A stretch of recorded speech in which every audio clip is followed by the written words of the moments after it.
नमस्कार, आप सभी का बहुत स्वागत है मेरे इस खास कार्यक्रम में। आज मैं सुप्रीम कोर्ट और सरकार की बात करने वाला हूं। दरअसल कुछ मामले ऐसे हो रहे हैं सुप्रीम कोर्ट में जिससे ये सवाल खड़ा हो गया है कि क्या मोदी सरकार ने सुप्रीम कोर्ट को मैनेज कर लिया। पिछले करीब 1 वर्ष से जब से CJI DY चंद्रचूड़ ने काम संभाला, तब से लगातार ये कहा जा रहा था कि CJI ने, सुप्रीम कोर्ट ने सरकार की नाक में दम कर दिया है। चाहे वो जजों की नियुक्ति का मामला हो, चाहे वो जजों के तबादलों का मामला हो, और चाहे वो दूसरे मामले हो जो सरकार को असहज करते हैं, परेशान करते हैं।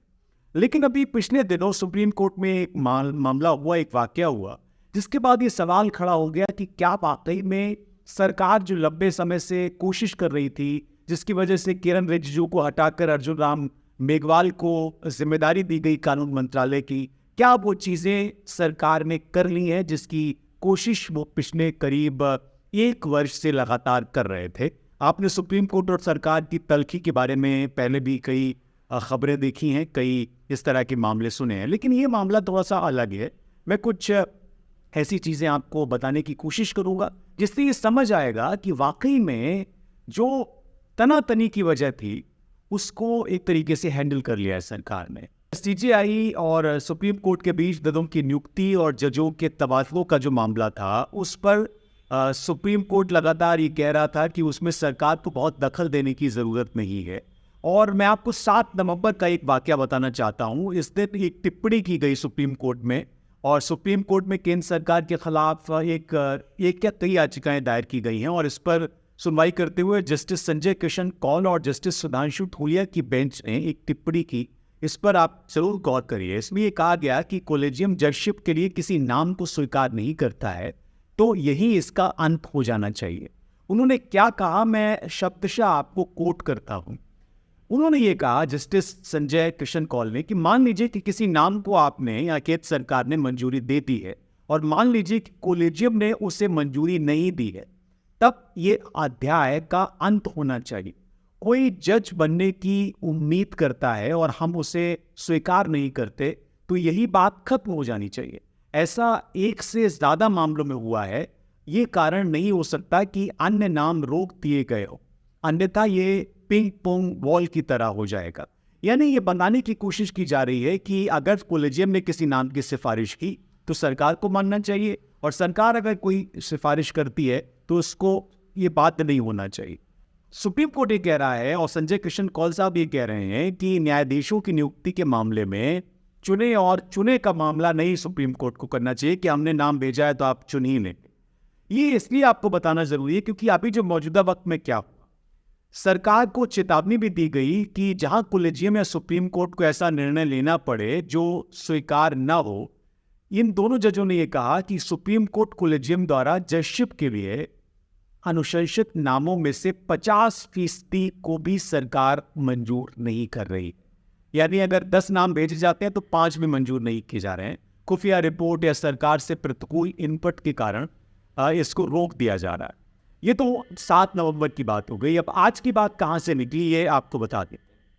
और जो हुआ उससे कई चिंताएं भी खड़ी हो गई है, चिंताएं गहरा रही है। दरअसल सरकार के खिलाफ इस मामले में जो याचिकाएं दाखिल की गई थी, उनकी तारीख पर विशेष निर्देश के बावजूद सुप्रीम कोर्ट में उनको लिस्टेड नहीं किया गया, इस मामले को सूचीबद्ध नहीं किया गया। और इसके बाद याचिकाकर्ता की ओर से जो वकील पेश हुए, जिनका नाम प्रशांत भूषण है, उन्होंने इस संबंध में जस्टिस संजय किशन कौल और जस्टिस सुधांशु धूलिया की खंडपीठ का ध्यान आकर्षित किया। अब जो इन दोनों के बीच बातचीत हुई, जो बहस हुई, जो तकरीर हुई, वो मैं आपको यहाँ पर बताना चाहता हूँ, और इससे ये समझ आएगा आपको कि क्यों इस मामले को आखिरी समय में हटाया गया। इस बहस में प्रशांत भूषण की तरफ से कुछ बातें कही गई, कुछ बातें जजों की तरफ से कही गई, और इन दोनों बातों का लपोलवाब क्या है वो आप खुद समझने की कोशिश करिए।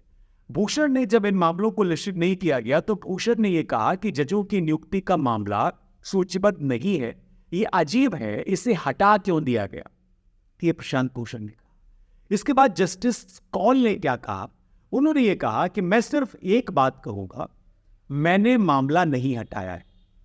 जब उन्होंने ये बात कही तो प्रशांत भूषण ने पलटकर इसका उत्तर दिया। उन्होंने कहा, माय लॉर्ड को रजिस्ट्री से स्पष्टीकरण मांगना चाहिए, पूछना चाहिए कि ये क्यों सूचीबद्ध नहीं। इस पर जस्टिस कौल ने फिर से जवाब दिया, फिर से उत्तर दिया। उन्होंने कहा कि मुझे यकीन है कि चीफ जस्टिस को इसकी जानकारी है, यानी सीजेआई डीवाई चंद्रचूड़ को इसकी जानकारी है कि इसको क्यों लिस्टेड नहीं किया गया।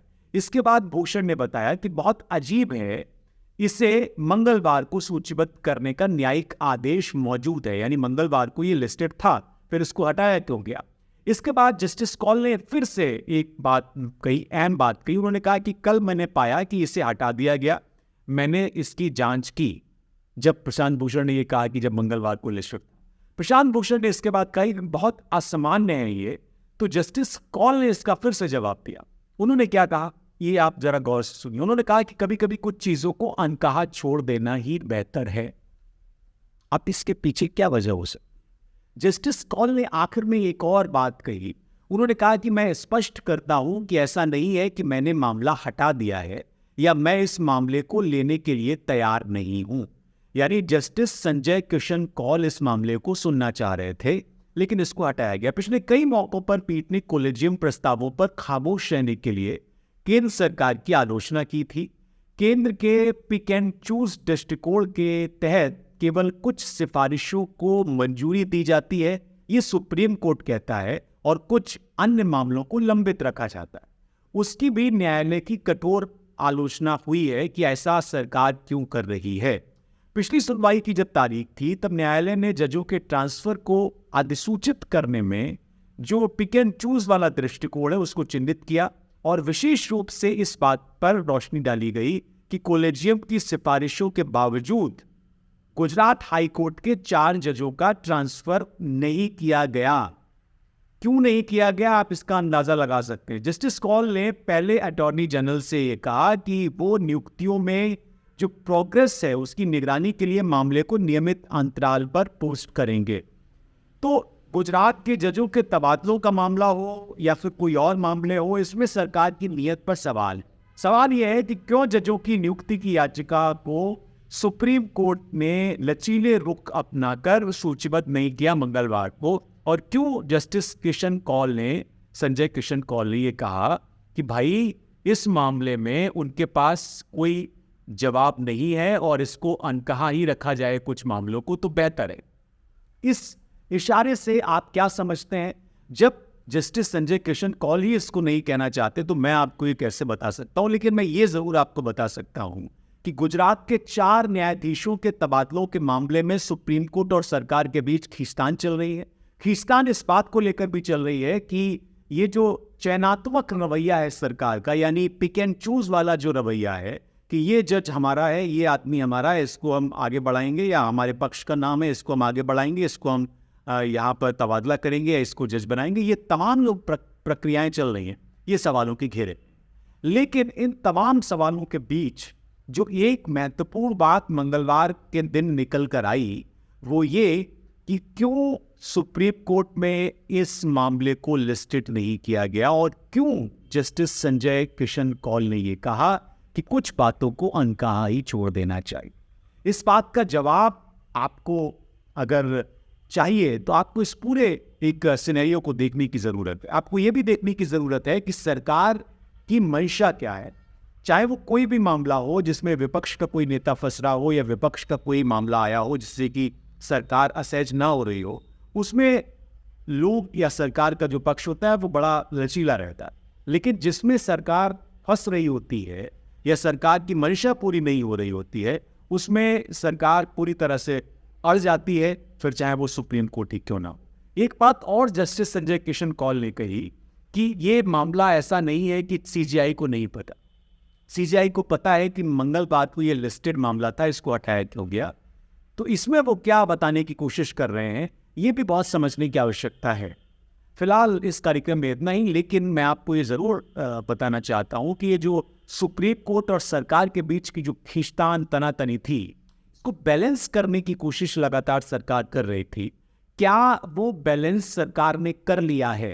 क्या सरकार अब उस स्थिति में आ गई है कि अब वो अपने हिसाब से जजों की नियुक्ति करा सकती है, अपने हिसाब से तबादले करा सकती है? ये एक बड़ा प्रश्न है। और क्या जिस काम के लिए अर्जुन राम मेघवाल को कानून मंत्री बनाया गया उसमें वो कामयाब हो गए? फिलहाल मुझे इजाजत दीजिए। आप देखते रहिए कप्लन मीडिया। लाइक, शेयर और सब्सक्राइब जरूर।